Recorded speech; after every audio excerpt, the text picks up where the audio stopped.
네, 오늘은 예수 이름으로 그 다음에 예수 우리 왕이여 두 곡 찬양하겠습니다. ច្រៀងពីបទណាក្នុងព្រះនាមព្រះយេស៊ូវហើយយើងអាប់ដេតទ្រង់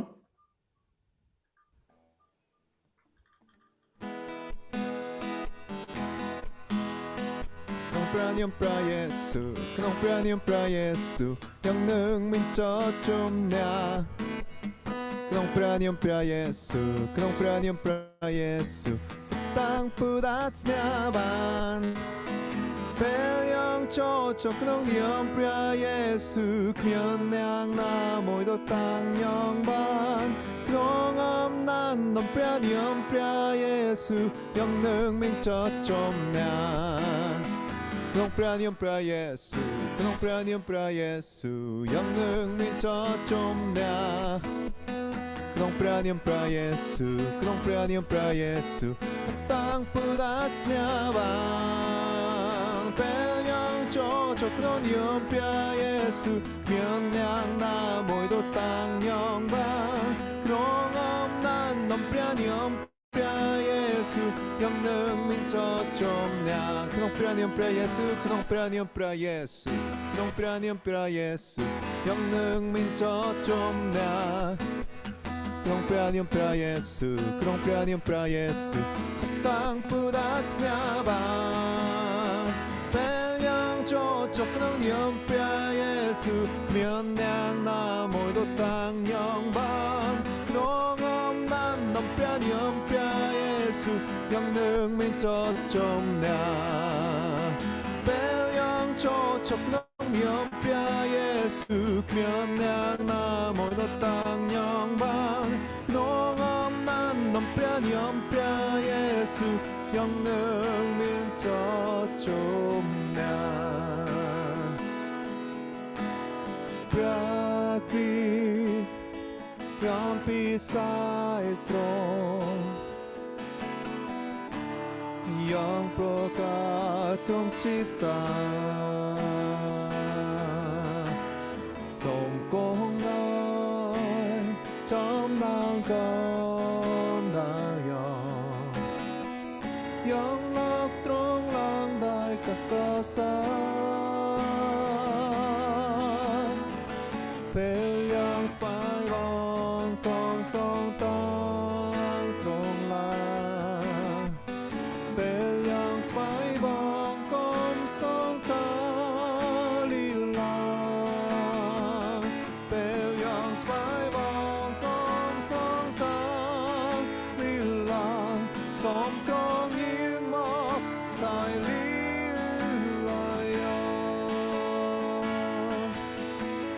예수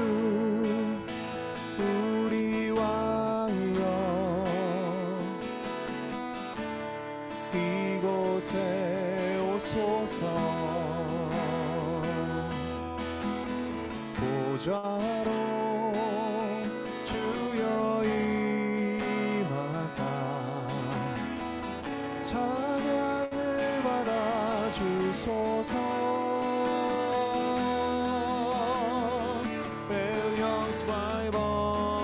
sông tăng trong làng bèo nhau thoái vòng con sông tăng li làng bèo nhau thoái vòng con sông tăng li làng sông trong những mọc sao li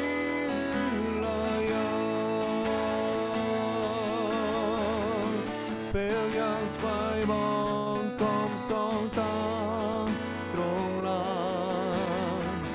bèo thoái vòng con sông tăng lưu làng 왕이신 예수여 오셔서 좌정하사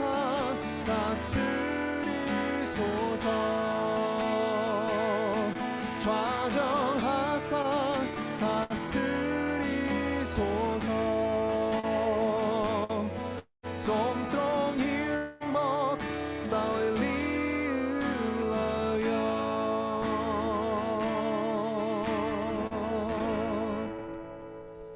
아멘. 우리 함께 아멘. 기도하겠습니다. សូមសូមជាអធិដ្ឋានជាមួយគ្នា 하나님 아버지, 오늘 찬양처럼 이 시간이 예수로 충만하기 원합니다. ព្រះម្ចាស់ព្រះវរអើយដូចជាយើងបានសរសើរកឹងព្រះអង្គបានមិញសូមព្រះអង្គបានប្រទានពរដល់យើងខ្ញុំនៅពេលវេលានេះ 우리가 모일 때마다 예수를 더 알고 사랑하길 원합니다. ពេលដែលយើងថ្វាយគុំរំដងទុំគុំទាំងអស់គ្នាត្រូវការស្រឡាញ់ព្រះអង្គហើយនឹងត្រូវការព្រះអង្គ 예수님이 나의 구주 되심이 더욱 실제가 되게 하여 주시옵소서. សូមព្រះអង្គជួយយើងខ្ញុំឲ្យជាពេលវេលាឲ្យព្រះយេស៊ូវគ្រីស្ទជាព្រះអង្គសង្គ្រោះរបស់យើងខ្ញុំ 우리 모두는 성령님의 도움이 필요합니다. យើងទាំងអស់គ្នាត្រូវការជំនួយជួយការដាស់តឿនពីព្រះវិញ្ញាណបរិសុទ្ធទាំងអស់គ្នា 우리의 지식이나 경험, 우리가 갖고 있는 그런 믿음이 아닌 성령으로 말씀을 깨달아 누릴 수 있도록 축복하여 주시옵소서. យើងទាំងអស់គ្នាមិនមែនអាងចំណេះដឹងមិនមកដែលជំនឿរបស់យើងខ្ញុំមិនមែនអាងចំណេះដឹងមិនអាងទៅលើបរិសុទ្ធទេសូមឲ្យកូនទទួលបានជំនឿតាមរយៈព្រះវិញ្ញាណបរិសុទ្ធផងដែរ 오늘 말씀을 통해 우리의 영혼이 살아나기 원합니다. តាមរយៈព្រះទូតថ្ងៃនេះសូមឲ្យព្រះវិញ្ញាណរបស់យើងបានរស់ឡើងផងដែរ 말씀의 이적과 표적과 그 능력을 경험시켜 주시옵소서. តាមរយៈព្រះទូតព្រះអង្គសូមទ្រង់ធ្វើការអស្ចារ្យហើយឲ្យមានជាស្ដារពីទ្រង់ផងដែរ 예수 이름으로 기도드렸습니다. អធិដ្ឋានក្នុងព្រះនាមព្រះយេស៊ូវគ្រីស្ទ 아멘. អាមែន 성경은 본질이 다르고 걸어가고 있는 방향이 다르며 최종 목적이 다른 세 가지 영적 존재와 그 영적 존재가 걸어가고 있는 길에 대해서 가르쳐 주고 있습니다. ក្នុងព្រះគម្ពីរមានទ្រឹស្ដីហើយនឹងមានចំណុចសំខាន់ជាច្រើនដែលបានដើរទន្ទឹមគ្នា3ហើយទន្ទឹមគ្នា3ហ្នឹងគឺមានផែនការផ្សេងពីគ្នាផងដែរ 뭐 대부분 사람들은 이 세상에 뭐 인간을 돕는 자연 세계, 동물들만 살고 있다라고 생각을 합니다. ដូចជាមនុស្សទាំងអស់គ្នាលើផែនដីនេះមនុស្សលោកកៃនេះរំផែនដីឬក៏គេថាមានការជំនួយពឹងផ្អែកពីសត្វដោយសារពឹងលើកម្លាំងមានការពឹងផ្អែកពីសត្វអញ្ចឹងទៅ 그러나 성경만은 이 세상, 우주 안에 세 가지 영적 존재가 분명히 존재하고 있다라는 것을 가르쳐 주고 있습니다. ប៉ុន្តែព្រះគម្ពីរបានបង្រៀនប្រាប់ថានៅលើផែនដីយើងនេះគឺមានកម្លាំង3ដែលតែងតែមានជាភាវៈ3ដើម្បីប្រកួតប្រជែងគ្នាលើផែនដីយើងនេះ 그래서 그 한 존재를 우리는 하나님이라고 부릅니다. ហើយភាវៈ3នឹងឯងយើងហៅថាទី1គឺព្រះបិតា 그리고 또 하나의 존재를 사단 그리고 마귀라고 부릅니다. ហើយទីវិភាគមួយទៀតគេហៅថាអរិយសតាំងឬក៏ហៅថាវិញ្ញាណអាក្រក់អញ្ចឹងទៅ 그리고 또 하나의 존재를 바로 사람이라고 부르면서 이렇게 세상에는 세 가지 영적 존재가 분명히 존재하고 있다라고 확실히 가르쳐 주고 계십니다. ហើយទី3នោះគឺជាមនុស្សដែលយើងហៅថាមនុស្សនឹងឯងអញ្ចឹងនៅលើផែនដីយើងនេះឯងគឺមានភាវៈ3ដែលតែងតែមានទំនាក់ទំនងឬក៏មានសង្គ្រាមជាមួយនឹងគ្នាគឺភាវៈ3នឹងឯង 그래서 이것을 좀 더 자세히 말하면 하나님은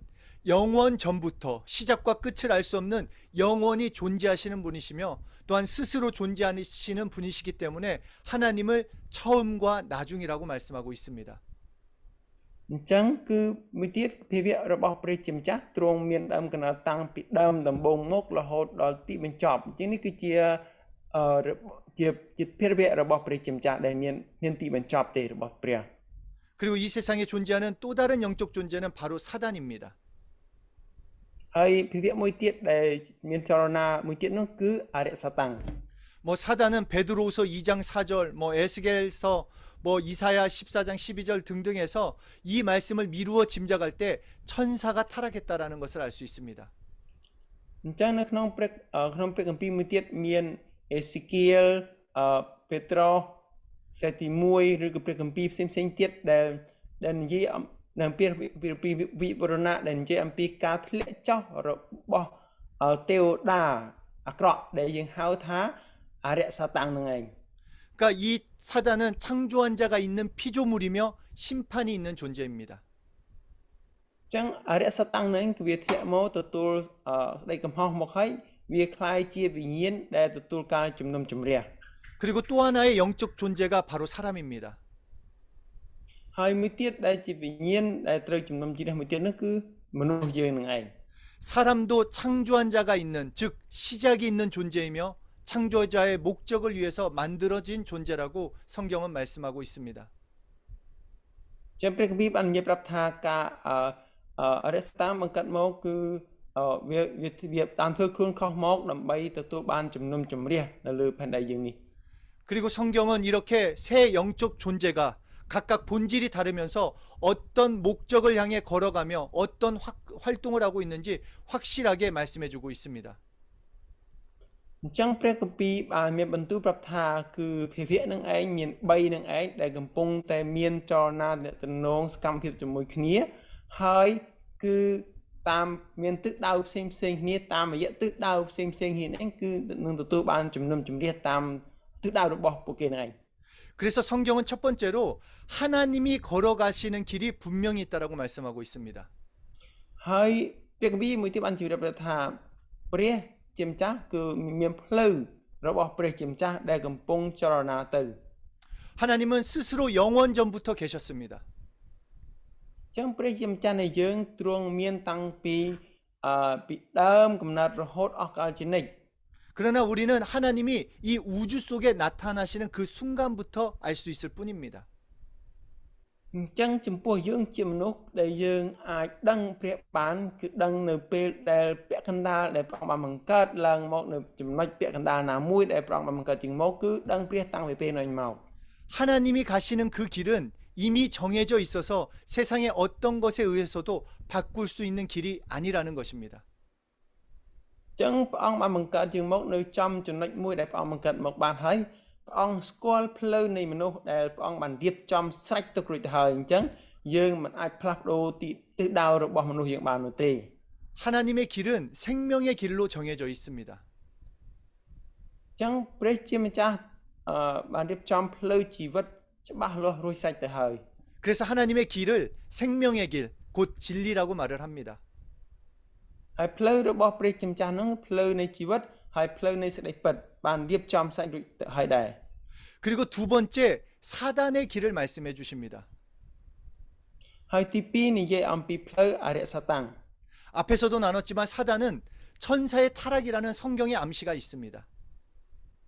អញ្ចឹងដូចបានមិញមុនបានជម្រាបពីហើយគឺអរិយសតាំងគឺជាការវាកាត់ឡើងចេញពីការធ្លាក់ចុះនៃទេវតាការធ្លាក់ចុះនៃទេវតា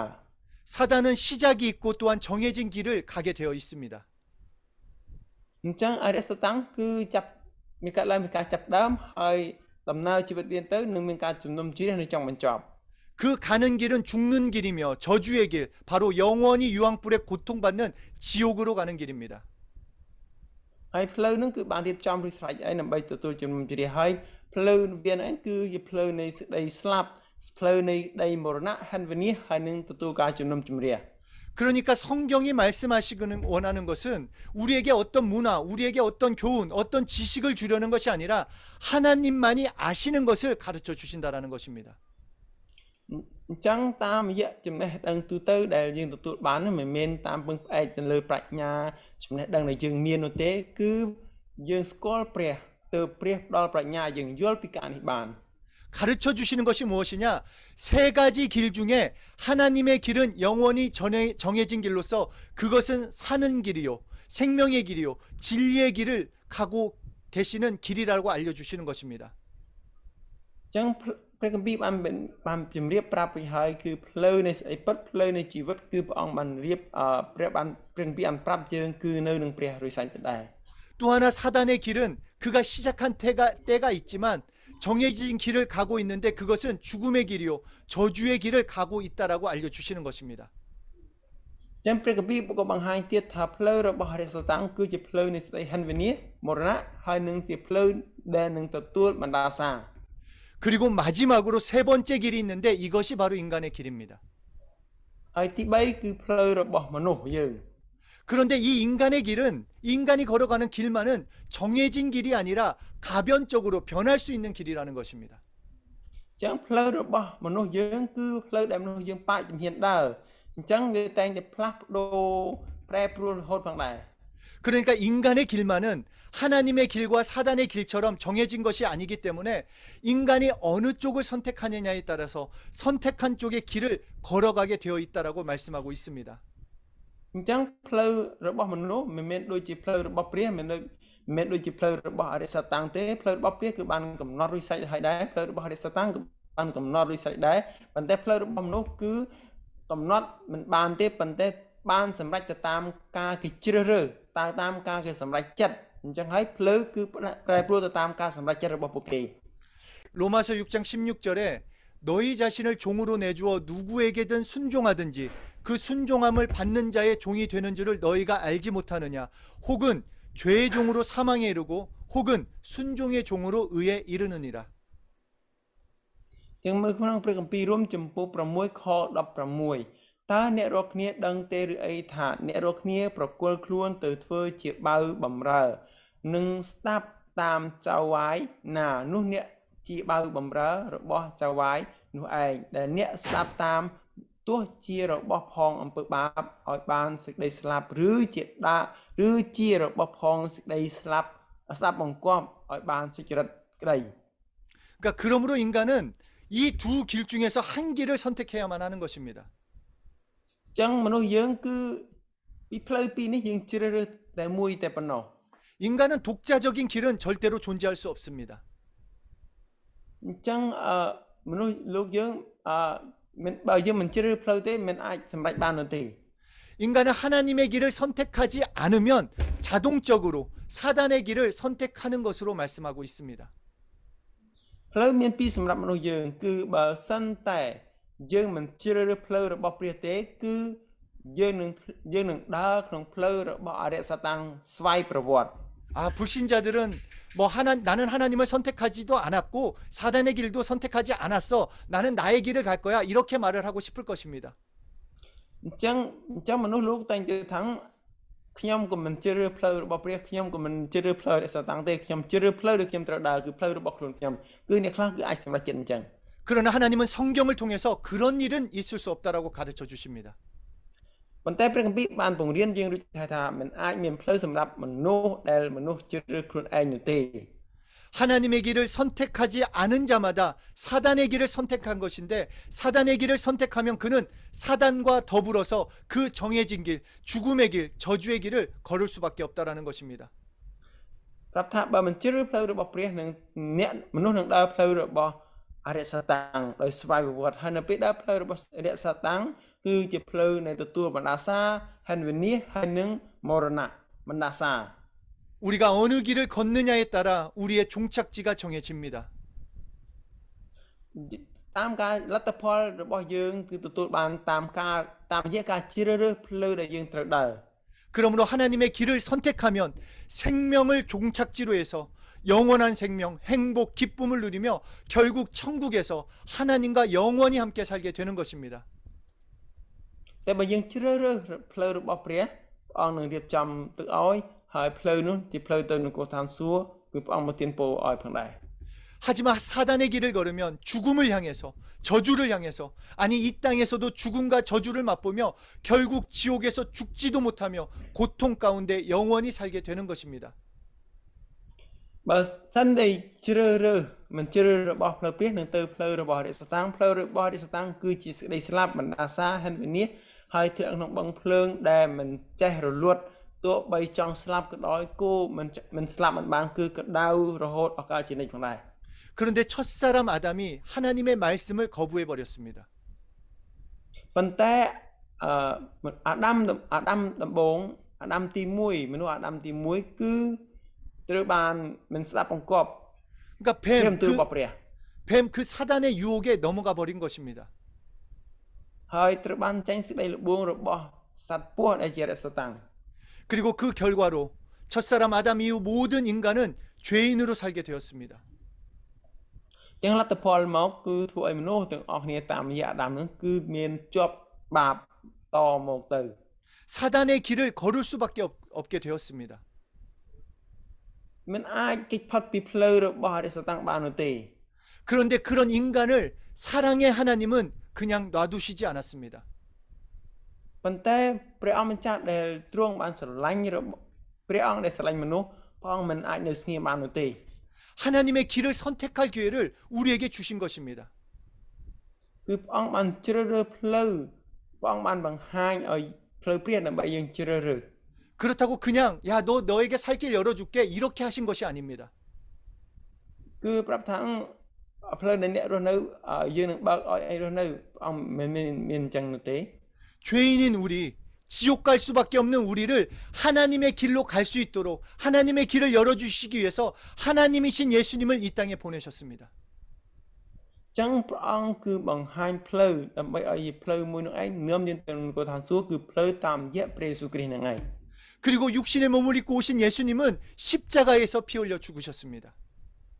ហើយព្រះយេស៊ូវគ្រីស្ទនឹងឯងទ្រង់បានចាប់និស្សសាឈាមជាមនុស្សហើយទ្រង់បានបង្ហូរព្រះលោហិតរបស់ទ្រង់សម្រាប់អំពើបាបរបស់មនុស្ស 이 세상에 어떤 방법으로도 안 되기에 인간에게 분명히 하나님의 길을 선택하도록 하나님이 이끌으셔야 됐기 때문에 그의 독생자를 보내서 피 흘려 죽게 하신 것입니다. ចឹងគ្មានវិធីសាស្ត្រណាគ្មានផ្លូវណាដើម្បីឲ្យមនុស្សជ្រើសរើសផ្លូវផ្សេងទៀតមានតែជ្រើសរើសផ្លូវរបស់ព្រះតែប៉ុណ្ណោះទើបអាចជួយសង្គ្រោះមនុស្សឲ្យរួចផុតពីអំពើបាបបាន 그래서 히브리서 10장 20절에 그 길은 우리를 위하여 휘장 가운데 열어놓으신 새로운 살 길이요 휘장은 곧 그의 육체니라. ដោយក្នុងព្រះគម្ពីរហេព្រើរចំពុក10ខ20តាមផ្លូវដែលទ្រង់បានតាំងសម្រាប់យើងរាល់គ្នាជាផ្លូវថ្មីហើយរស់ដែលចូលកាន់វាំងនោនដែលគោចូលកាត់វាំងនោនគឺជារូបសាច់របស់ទ្រង់ 예수님이 십자가의 죽으심으로 우리에게 새로운 살 길을 열어주셨다라는 것입니다. មកតាមរយៈការសគត់របស់ព្រះយេស៊ូវគ្រីស្ទបានថាម៉េចគឺយើងរាល់គ្នាជាផ្លូវថ្មី 예수님 때문에 예수님을 믿음으로 이제 하나님의 길을 걸을 수 있도록 해주셨다라는 것입니다. ដោយព្រោះតែព្រះយេស៊ូវដោយព្រោះតែលោហិតរបស់ព្រះយេស៊ូវគ្រីស្ទទ្រង់នឹងឯងជាផ្លូវដើម្បីយើងនាំយើងទៅជួបនឹងព្រះអង្គម្ចាស់ព្រះវរបិតា 그렇게 죄라는 것을 요한복음 16장 9절에서는 정확히 말합니다. ដោយតេតងនឹងអំពើបាបនៅក្នុងព្រះគម្ពីរយ៉ូហានចំពុក6ខ9បានមានបន្ទូលថា 죄는 예수 믿지 않는 것이 죄다. ប្រាប់ថាអំពើបាបគឺជាការមិនជឿលើព្រះយេស៊ូវ 예수님께서 십자가에 피 흘려 죽으심으로 우리의 모든 죄는 이제 용서받습니다. ចឹងតាមការសង្កត់របស់ព្រះយេស៊ូវគ្រីស្ទដែលទ្រង់បានបង្ហូរព្រះលោហិតមកដើម្បីឲ្យអំពើបាបគ្រប់ទាំងអស់បានអភ័យទោសឲ្យ 예수님께서 우리의 죄를 다 담당하셨습니다. ព្រះយេស៊ូវគ្រីស្ទបានទទួលបាបរបស់យើងរួចទៅហើយ 그렇기 때문에 그 예수를 믿지 않는 것이 죄요. 죄의 길의 마지막 종착역은 지옥이라는 것입니다. nhưng màព្រះយេស៊ូវគ្រីស្ទសង្គ្រោះបាបយើងដោយលោហិតរបស់ទ្រង់ស្លាប់ដើម្បីបាបយើងព្រះអង្គសង្គ្រោះរួចទៅហើយចឹងទទួលហើយចឹងបើអ្នកណាមិនជឿលើព្រះយេស៊ូវគ្រីស្ទអ្នកនោះគឺជាអំពើបាបហើយ 그러므로 예수 믿는 것이 구원입니다. ចឹងការទទួលជឿលើព្រះយេស៊ូវគ្រីស្ទគឺជាសេចក្តីសង្គ្រោះ 예수 믿음으로 이제 하나님의 길, 새로운 길, 생명의 길로 갈 수 있기 때문인 것입니다. គឺតាមរយៈព្រះលោហិតរបស់ព្រះយេស៊ូវគ្រីស្ទគឺជាជីវិតហើយជាផ្លូវដែលនាំយើងទៅជីវិតផងដែរ 물론 이 길에 들어서서 하나님의 길에 들어서서도 넘어질 수도 있고 실수할 수도 있습니다. ទោះបីយើងនៅក្នុងផ្លូវនៃព្រះក៏ដោយពេលខ្លះយើងអាចដួលអាចរលំអាចបរាជ័យក៏មានដែរ 그러나 그것은 예수의 피를 의지해서 회개하면 되는 것입니다. ប៉ុន្តែតាមរយៈនោះយើងគ្រាន់តែសារភាពនៃអំពើបាបហើយសារភាពតាមរយៈលោហិតរបស់ព្រះយេស៊ូវគ្រីស្ទគឺស្រេចបាច់ទៅហើយ 예수님께서 요한복음 4장 14장 6절에서 나는 길이요 នៅក្នុងព្រះគម្ពីរយ៉ូហានចំពុកប្រមាណនេះខ16ប្រាប់ថាខ្ញុំគឺជាផ្លូវ 예수 믿으면 하나님의 길을 걷게 된다라는 것입니다. ប្រាប់ថាគ្រាន់តែទទួលជឿព្រះយេស៊ូវគ្រីស្ទយើងនឹងដើរក្នុងផ្លូវរបស់ព្រះយេស៊ូវ 그러므로 예수 믿는 것이 우리에게 얼마나 엄청나고 놀랍고도 큰 축복입니까? ចឹងគ្រាន់តែទទួលជឿព្រះយេស៊ូវគ្រីស្ទតើយើងទទួលប្រពោប៉ុណ្ណាហើយទទួល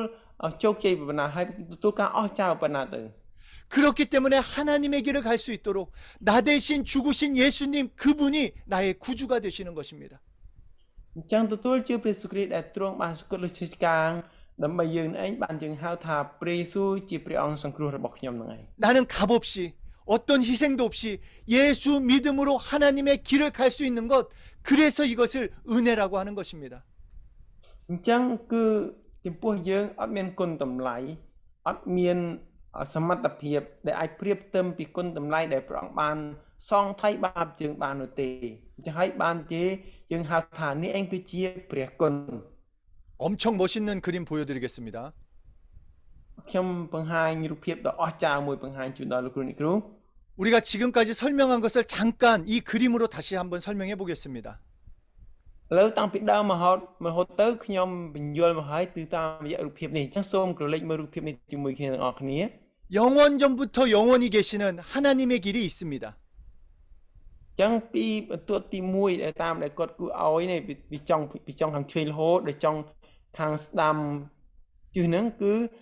ជាផ្លូវនៃអស់កលជានិច្ច 이 길은 생명의 길입니다. ផ្លូវនេះគឺជាផ្លូវជីវិត 그리고 이 사단의 길이 또한 있습니다. ហើយនៅខាងក្រោមមួយទៀតគឺនេះគេហៅថាផ្លូវរបស់អរិយសតាំង 창조된 천사가 하나님처럼 되고자 타락을 해서 땅에 떨어져 세상 임금의 역할을 감당하고 있습니다. យើងមើលពីខណ្ឌទី1ប្រាប់ថាការបង្កើតទេវតាពីទេវតារហូតដល់មក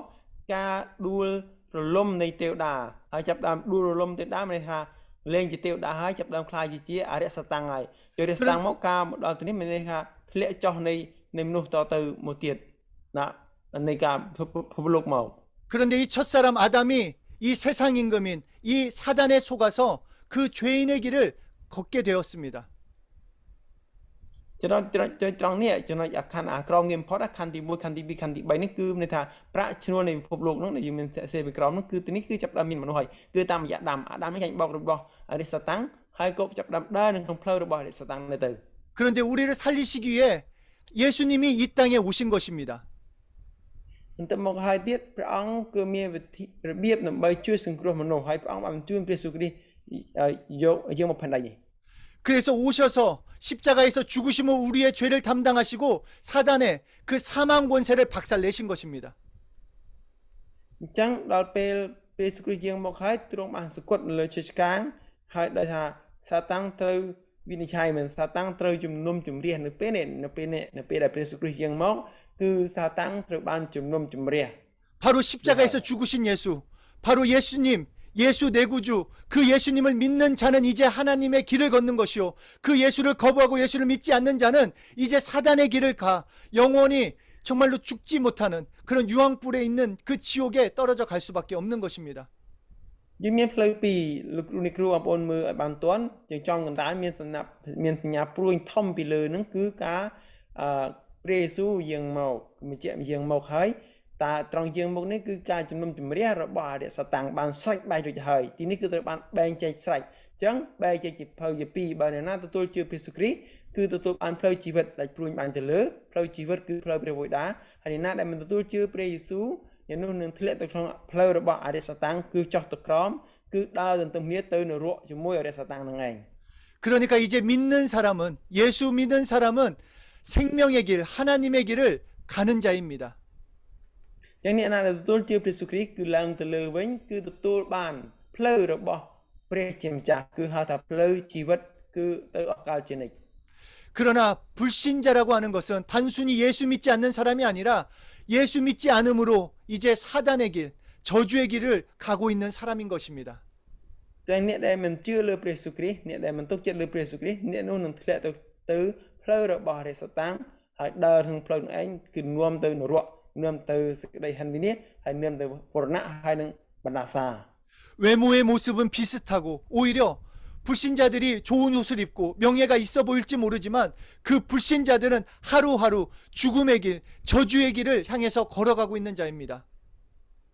មនុស្សផែនដីយើងមនុស្សលោកយើងពីខ្លះគេមានទ្រព្យសម្បត្តិហឺហាទ្រព្យសម្បត្តិស្រុកស្ដំសម្លៀកបំពាក់ស្អាតបាតសម្ភារៈស្អាតបាតក៏ដោយប៉ុន្តែ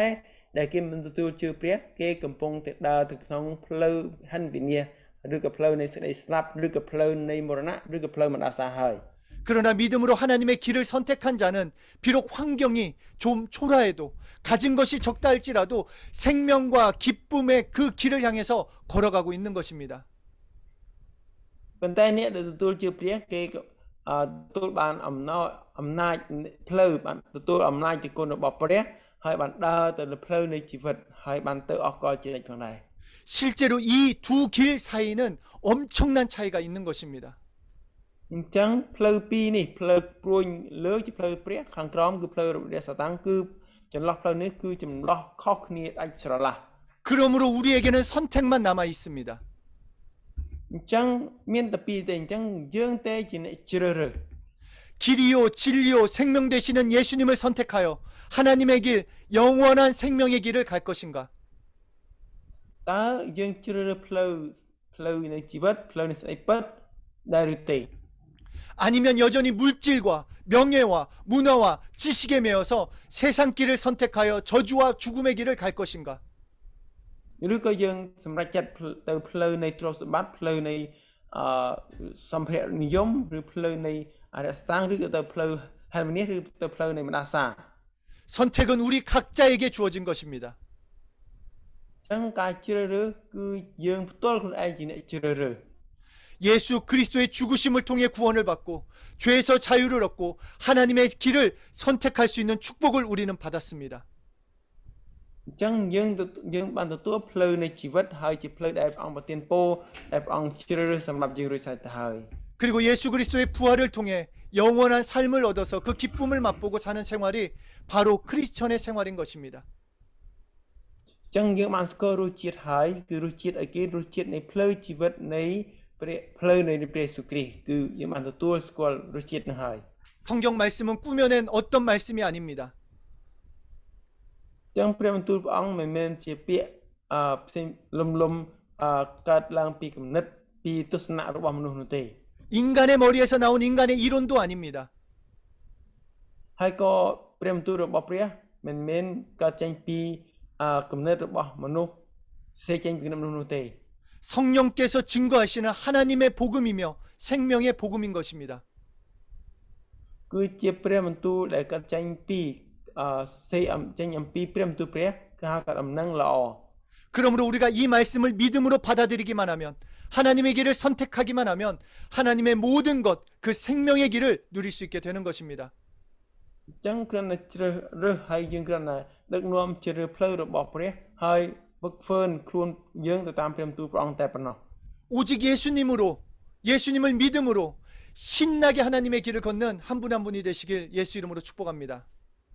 អញ្ចឹងសូមប្រទានពរក្នុងព្រះនាមព្រះយេស៊ូវដល់លោកគ្រូបានរស់នៅក្នុងព្រះបន្ទូលរបស់ព្រះយ៉ាងស្រស់ស្រាយផងដែរ 우리 함께 기도하겠습니다. សូមសូមចាអធិដ្ឋានជាមួយគ្នា 우리 이 시간 나를 정말 구원하신 하나님의 길, 그 구원의 길을 걷게 하신 하나님께 마음껏 감사하고 예수님을 사랑한다고 마음껏 고백하는 그런 내 마음을 드리는 그런 기도를 하겠습니다. យើងអធិដ្ឋានអំពី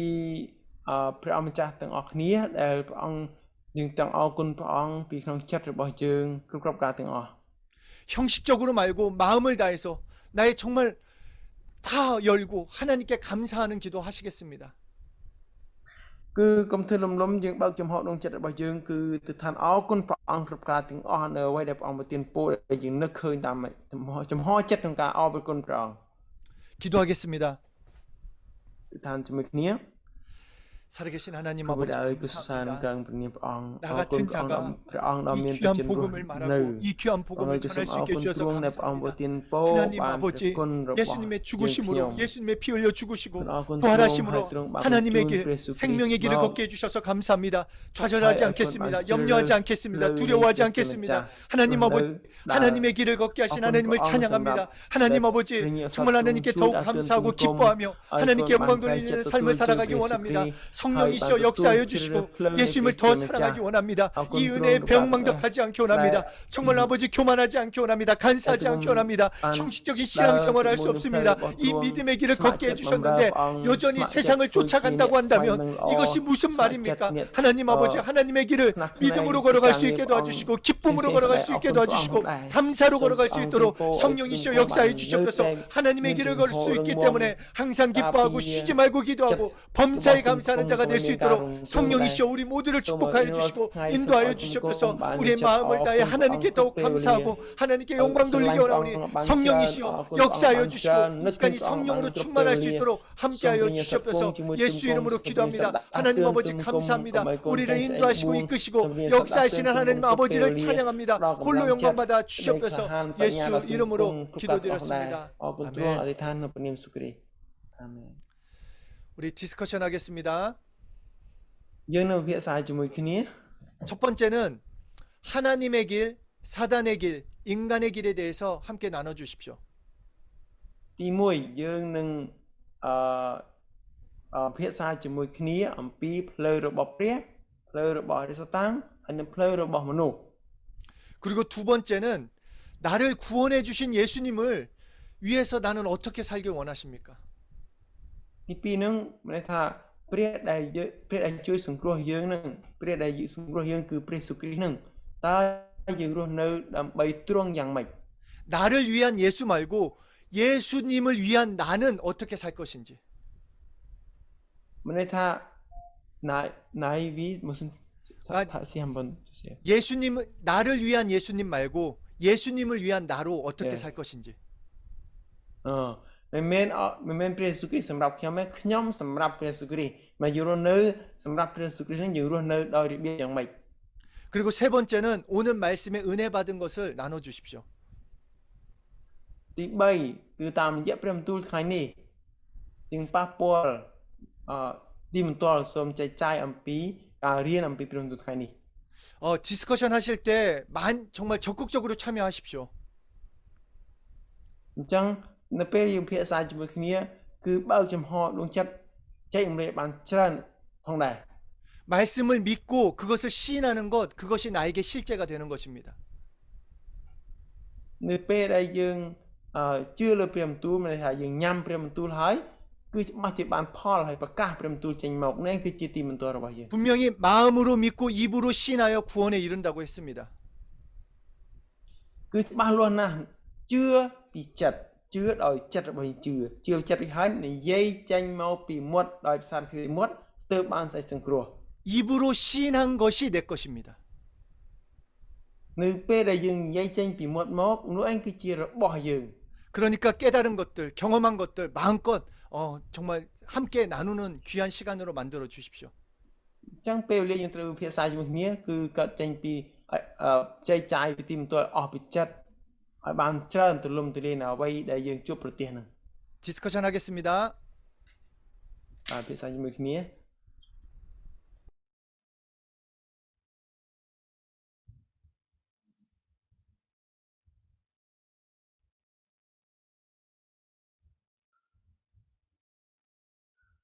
បាទសូមស្វាគមន៍ជំរាបសួរដល់លោកគ្រូអ្នកគ្រូអ្នកគ្រូពៀនជំរាបសួរសុខសប្បាយស្រូវនៅទុំហ៎សុខសប្បាយបងចាជំរាបសួរខែគេច្រូតអត់ខែគេព្រុសនៅអត់ឃើញទៅច្រូតសោះទៅស្អាតទៅអ្នកគ្រូខ្ញុំមែនបងចង់និយាយពីខ្ញុំមែនចាអ្នកគ្រូអូយអរគុណច្រើនខ្ញុំស៊ីកាមេរ៉ាបងកុំជឿលើកាមេរ៉ាខ្លាំងពេកអូខេអរគុណព្រះអង្គបានតាមគាត់សំណួរទៅខ្ញុំមើលសំណួរអត់ទាន់ខ្ញុំសួរឲ្យភ្លេចហើយផ្លូវគាត់សំណួរទុកដែរផ្លូវព្រាផ្លូវរយៈសតាំងផ្លូវយើងតែយើងយកផ្លូវមួយណាបាទទី2សួរសម័យ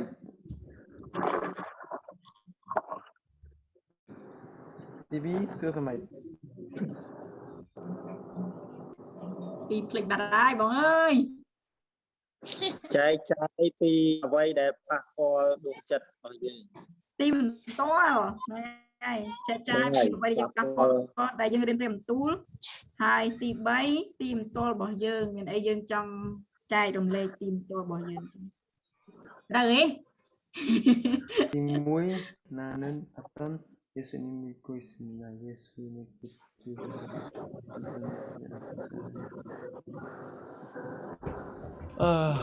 목사님 안녕하세요.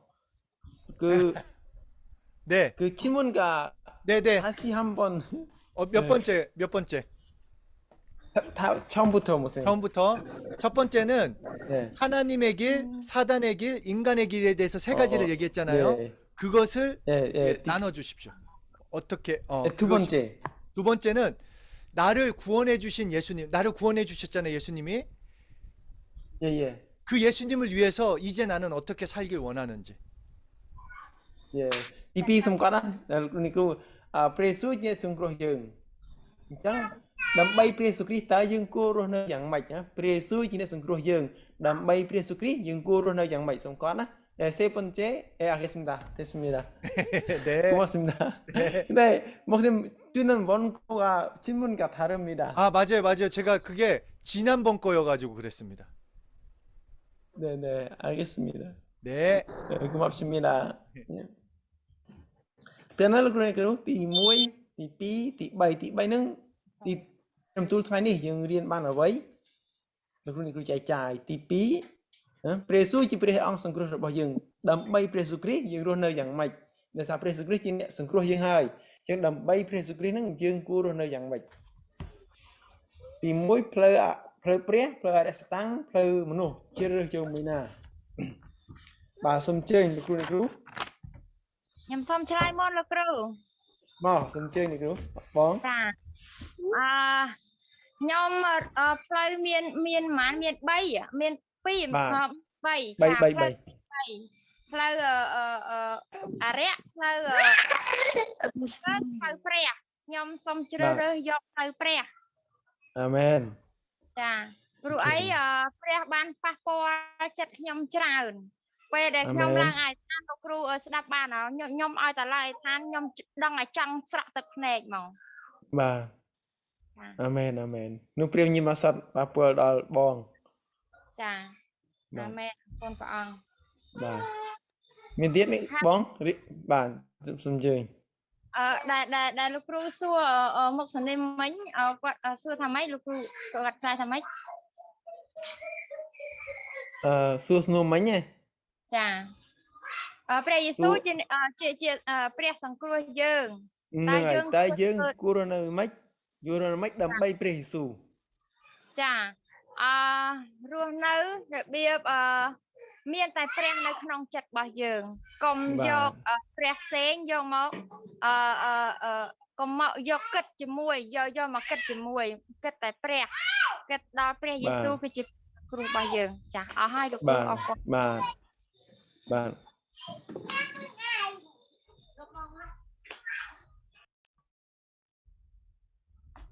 អូខេមានទៀតលោកគ្រូអ្នកគ្រូ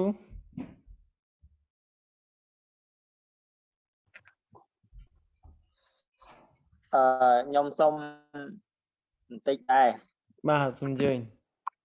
បាទអរព្រះគុណព្រះដែលយើងបានជួបជុំគ្នានិងតែងតែបានទទួលព្រះបន្ទូល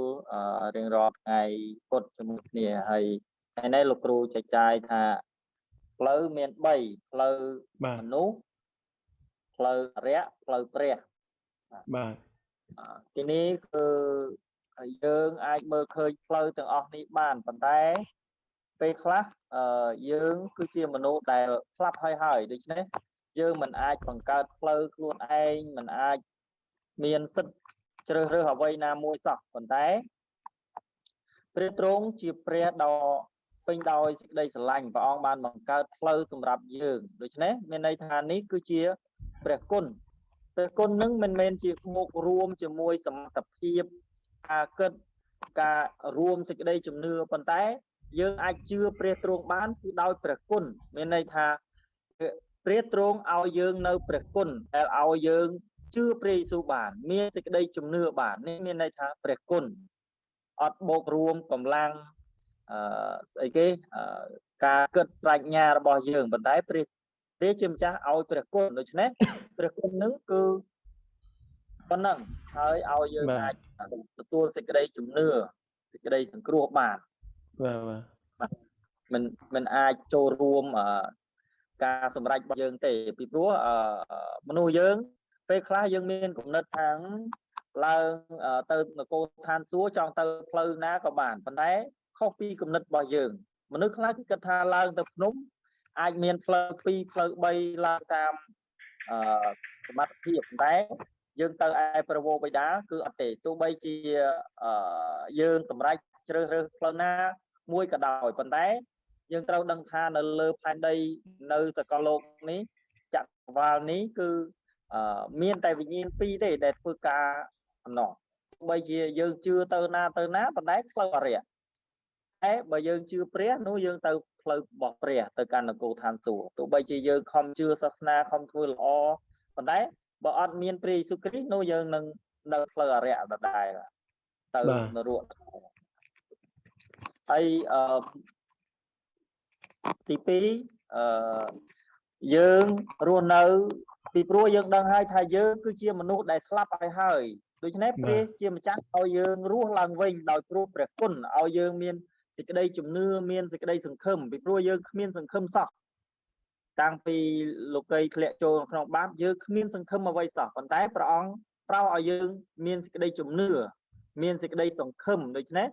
យើងរស់ត្រូវតែរស់ថ្វាយព្រះគ្រីស្ទថ្វាយសេរីល្អដល់ព្រះអង្គតាមរយៈជីវិតរបស់យើងរស់មិនមែនរស់ដើម្បីតែខ្លួនឯងដើម្បីតែអ្វីដែលយើងមើលឃើញទេគឺយើងត្រូវតែរស់ថ្វាយព្រះយេស៊ូវគ្រីស្ទអូយយូរដល់ហើយលោកគ្រូឲ្យគេផាំងលោកគ្រូបាទចាំហើយរស់នៅដើម្បីថ្វាយសេរីល្អទៅព្រះណាបាទអូខេអរគុណលោកគ្រូមានអីទៀតអ្នកទីទៀតណាគេលេខកូដច្រើនមែនលោកគ្រូជំជំរាបសួរលោកគ្រូ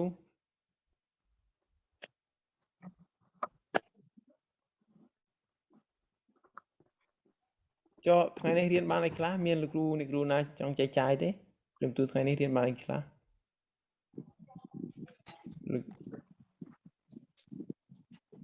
គ្រូជំ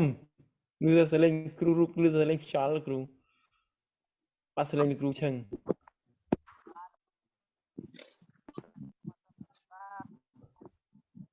អូឮតិចមែនទេលោកគ្រូ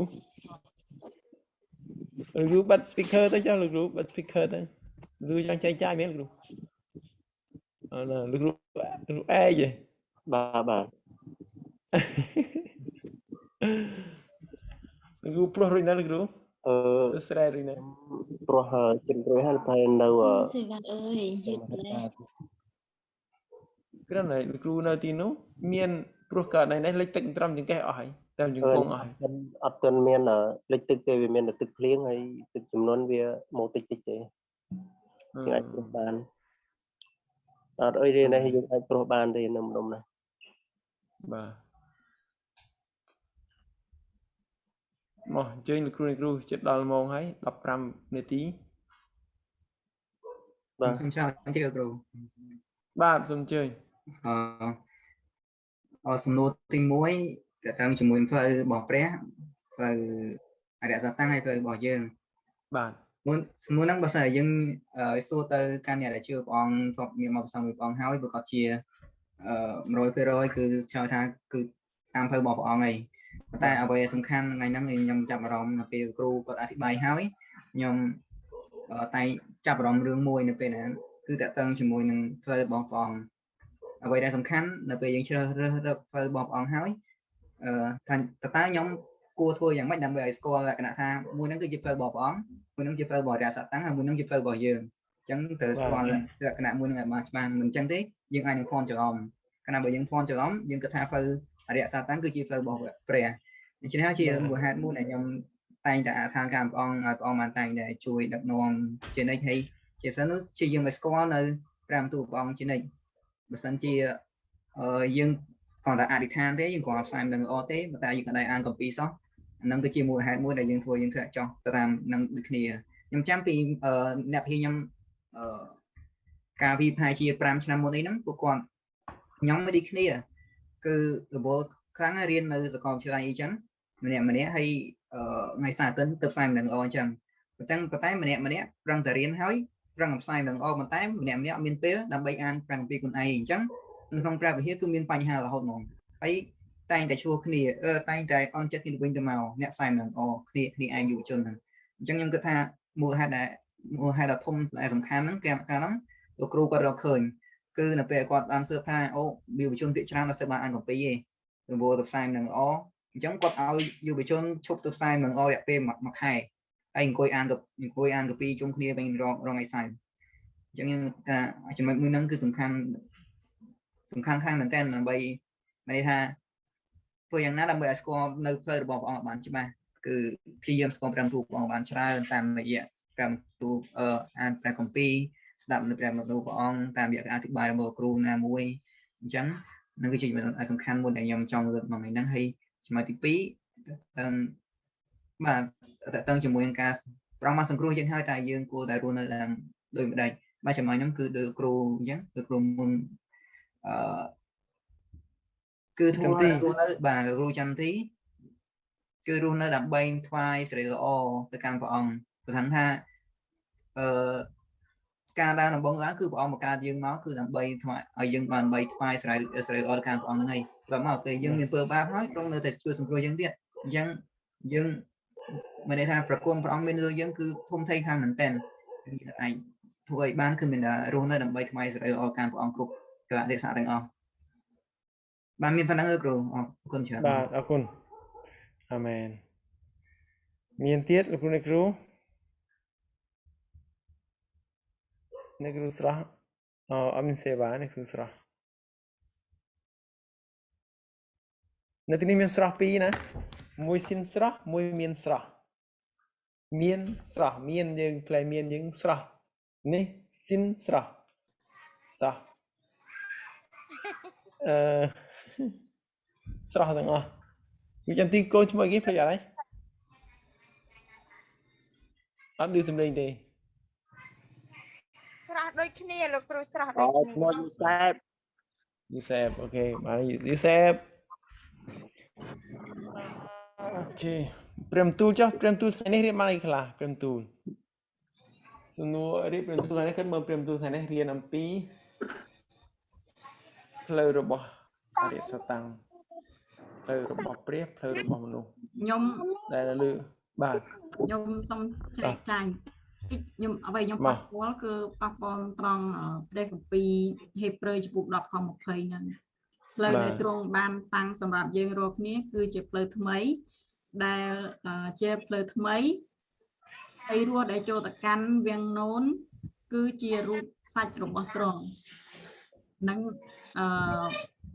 ត្រាប់ខ្ញុំហេព្រើរចំពោះប៉ុន្មានមិញនេះគ្រូ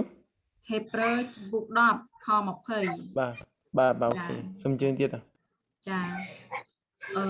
ផ្លូវថ្មីបើខ្ញុំវិញឃើញថាជារៀងរាល់ថ្ងៃព្រះអង្គបាន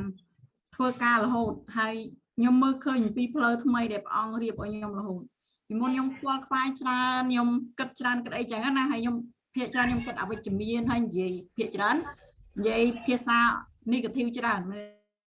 ថាភាសាអវិជ្ជមានច្រើនតែនៅពេលដែលសម្រាប់ដែលខ្ញុំជឿលើព្រះអង្គហើយខ្ញុំដូចបងសិង្ហៃគាត់បានលើកឡើងអញ្ចឹងណាគឺពីមុនខ្ញុំអត់សូវច្បាស់អត់មែនថាសូវអានព្រះបន្ទូលព្រះអង្គទេតែឥឡូវខ្ញុំខ្ជាប់ខ្ជួនខ្ញុំអានព្រះបន្ទូលព្រះអង្គច្រើនអញ្ចឹងខ្ញុំធ្វើឲ្យការគិតរបស់ខ្ញុំហ្នឹងទៅទាំងពាក្យសម្ដីទាំងការគិតរបស់ខ្ញុំវាទៅជាវិជ្ជមានច្រើនជាងមុនមានថាឃើញការអាក្រក់អញ្ចឹងខ្ញុំ convert ទៅជាការល្អទាំងអស់មានថាខ្ញុំអាមែនឧទាហរណ៍តែឃើញអីមួយអាក្រក់អញ្ចឹងខ្ញុំត្រឡប់ទៅជាការល្អវិញអញ្ចឹងខ្ញុំឃើញថានេះជាផ្លូវថ្មីដែលព្រះអង្គបានធ្វើឲ្យខ្ញុំបានមើលឃើញរាល់ថ្ងៃហ្នឹងដែលខ្ញុំបានមើលឃើញថាភាគច្រើនគឺខ្ញុំប្រើពាក្យគ្រូគ្រាតច្រើននៅក្នុងជីវិតរបស់ខ្ញុំណាខ្ញុំប្រើពាក្យអសុរោះច្រើនខឹងច្រើនគ្រាវក្រោធដោយសារពេលខ្ញុំនិយាយទៅគេមិនយល់ធ្វើឲ្យខ្ញុំចាប់ដើមមានអារម្មណ៍ខឹងតែនៅពេលដែលខ្ញុំអានព្រះបន្ទូលព្រះអង្គច្រើនខ្ញុំឃើញការនឹងប្លែកហើយបើសម្រាប់ខ្ញុំបើខ្ញុំធ្វើអត់បានទេតែបើព្រះអង្គឃើញថាព្រះអង្គធ្វើសម្រាប់ជីវិតរបស់ខ្ញុំព្រះអង្គធ្វើបានអរគុណច្រើនបងបាទអរគុណច្រើនគិតចូលមកវិញហើយគិតដល់ប្រើកម្មវិធីអញ្ចឹងទៅយើងគិតចូលវិញអត់យកដឹងខ្លួនសោះគឺអរគុណបងសម្រាប់អ្នកគ្រូពៀនគឺតេតូននឹងកំហឹងឬទៅពាក្យគ្រូគ្រាតនឹងល្អមែនទេចង់និយាយថាអរិយសតាំងវាប្រើចំណុចនឹងឯងជាអ្នកអោគ្រោះឱកាសវាយប្រហារយើងព្រោះតាមរយៈព្រះបន្ទូលថ្ងៃនេះតាមរយៈមុខស្នាមកញ្ញៃ ភេវៈដែលចលនាសប្តាហ៍ថ្ងៃគឺភេវៈចលនាគឺព្រះហើយនឹងអរិយសតាំងចារិយសតាំងរោវិធីសាស្ត្រហើយមេរៀនដែលមុខសនិមគិតបរៀនមុនគឺប្រាប់ថានៅបញ្ហាចូលមកដល់អរគុណព្រះអង្គអរគុណព្រះអង្គអរគុណព្រះអង្គបញ្ហាចូលដល់អរគុណព្រះអង្គមិនយកព្រះទូព្រះអង្គវាយប្រហារវាវិញអញ្ចឹងដល់យើងអត់ទេយកបញ្ហាមកដល់ចាប់ដើមស្រឡាំងកង់បញ្ហាអីអញ្ចឹងមួយទៀតមុននឹងចាប់បកប្រែឲ្យលោកគ្រូខ្ញុំបកសិនគឺទីឋានសម្រាប់ប្រពន្ធខ្ញុំផងស្អែកនឹងវាកាត់អញ្ចឹងវាកាត់ដុំគិះក្នុងស្បូនពីគ្រើបអញ្ចឹងទីឋានសម្រាប់ការនោះផងដែរ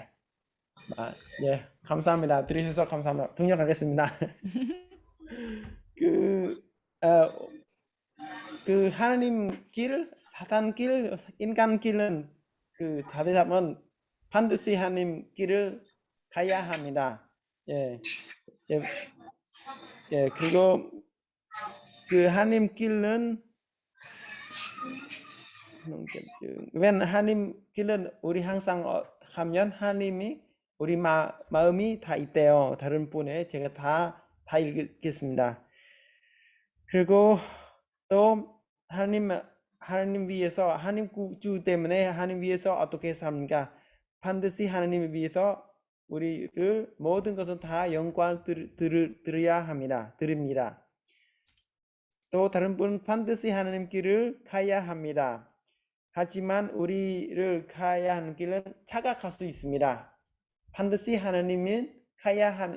길을 가야 한다. 하지만 우리를 착각하는 것입니다. 어떤 때는 사단 길을 가야 하는데 우리 잘못 이해해서 각자 생각 잘못기 때문에 나는 하나님 길을 가고 있습니다. 하지만 하나님 길에서 가는 게 아니고 사단 길에 해야 하는 거는 한데 그래서 그거는 조심스럽게 잘 가야 한다. 생하이 선생님 말씀들은 그거는 문제 사단 길 가는데 자기 생각은 하나님 길 때문에 그거는 뭐 예배 안 하거나 아니면 성경 안 읽거나 그렇기 때문에 문제 여러 가지 있대요. 예, 그런 말씀입니다. 빈 선생님은 오늘 배운 거는 오늘 헤브루서 10장 20절에서 그거는 알겠습니다. 그 말씀에 그 예수님 때문에 그 뭐지 그늘 커튼에서 자른 것 욕심으로 예, 그렇게 이해했대요. 예, 여기까지 끝입니다. 네. 네, 저희도 많이 나눴는데요. 그중에서 정말 우리가 다 공통되게 고백하는 것은 정말 예수 그리스도를 믿게 된 것이 너무 감사하고 또 특별히 우리가 처음 믿은 그 시간이 너무 귀하고 귀하다는 그런 찬송이 나온다고 그렇게 말씀을 해주셨습니다. 예, 여기까지 하겠습니다.គឺថាគ្នាគាត់បានភាសាច្រើនមកដែរប៉ុន្តែច្រើនម្ដែរគឺនិយាយអំពីដែលជំនឿហើយមួយទៀតនិយាយអំពីទាក់ទងទៅលើសរសើរនឹងកឹងព្រះទោះបីយ៉ាងណាក៏ដោយដើម្បីថ្វាយសិរីល្អព្រះសរសើរនឹងកឹងព្រះសរសើរហើយសរសើរទៀតហ្នឹង 정말 하나님의 길을 걸으시는 분들을 정말 예수 이름으로 축복합니다. 아멘. ចឹងក្នុងព្រះនាមព្រះយេស៊ូវសូមប្រទានពរដល់លោកគ្រូអ្នកគ្រូបងប្អូនទាំងអស់គ្នាដែលបានដើរនៅក្នុងផ្លូវរបស់ព្រះ 나의 어떠함이 아니라 예수님 때문에 하나님의 길을 걷습니다. ចឹងមិនមែនផ្លូវរបស់យើងមិនមែនដោយសារតែយើងទេគឺយើងដើរនៅក្នុងផ្លូវរបស់ព្រះ 그러니까 우리는 매일 예수님을 더욱 사랑하면 됩니다. អញ្ចឹងយើងគ្រាន់តែរាល់ថ្ងៃគ្រាន់តែស្រឡាញ់ព្រះយេស៊ូវគ្រីស្ទតែប៉ុណ្ណឹងបានហើយ 예수님이면 충분하다고 고백하는 것입니다. ហើយគឺយើងសារភាពថាអូមានតែព្រះយេស៊ូវគ្រីស្ទគឺគ្រប់គ្រាន់ទៅហើយ 내가 예수로만 충만하면 예수 안에 있는 놀라운 축복과 행복과 사랑은 저절로 나에게 오는 것입니다. ព្រោះថានៅពេលដែលយើងមានព្រះយេស៊ូវគ្រីស្ទអ្វីទាំងអស់គឺមានក្នុងព្រះយេស៊ូវដល់ពេលយើងមានព្រះយេស៊ូវគ្រីស្ទហើយអ្វីទាំងអស់ហ្នឹងគឺមកយើងដោយស្វ័យប្រវត្តិហើយ 그렇기 때문에 오늘부터 믿음의 길을 걷는 우리 귀한 한 분 한 분은 신나게 살아야 합니다. អញ្ចឹងហើយដោយសារយើងនេះជឿព្រះយេស៊ូវគ្រីស្ទយើងត្រូវរស់នៅដោយស្រស់ស្រាយរស់នៅដោយរស់រវើកក្នុងព្រះគុណរបស់ព្រះ 환경 때문에 염려하지 마십시오. 하나님의 길을 걷고 있습니다. សូមកុំភ័យព្រួយនឹងមជ្ឈដ្ឋានខាងក្រៅមនុស្សខាងក្រៅកុំភ័យអស់គឺបើយើងដើរនៅក្នុងផ្លូវរបស់ព្រះរួចទៅហើយ 두려워하지 마시고 하나님의 길을 걷기 때문에 기대하십시오. កុំភ័យកុំខ្លាចព្រោះយើងដើរនៅក្នុងផ្លូវរបស់ព្រះ 그래서 찬송가에도 있지 않습니까? 주와 같이 길 가는 것 즐거운 일 아닌가? ដូចចម្រៀងមួយទៅថាយើងដើរក្នុងផ្លូវព្រះគឺមានសេចក្ដីអំណរអសប្បាយរីករាយ 예수 내 구주 고백하면서 즐겁게 그 믿음의 길을 걸고 우리 다음 주에 행복하게 만납시다. អ 아멘. ញ្ចឹងយើងដើរក្នុងផ្លូវព្រះយេស៊ូវហើយឲ្យមានសុភមង្គលស្រស់ស្រាយរីករាយហើយទៅក្រោយយើងជួបគ្នាទៀត 예수 내 구주 예수 내 យេស៊ូ 구주. នៃគូជូ 어끈질한 អរគុណ 끈질한 ច្រើន 주님이여. 우리리야 លា 감사합니다. នេះប្រទានពរលោកគ្រូអ្នកគ្រូ អាមែនអាមែន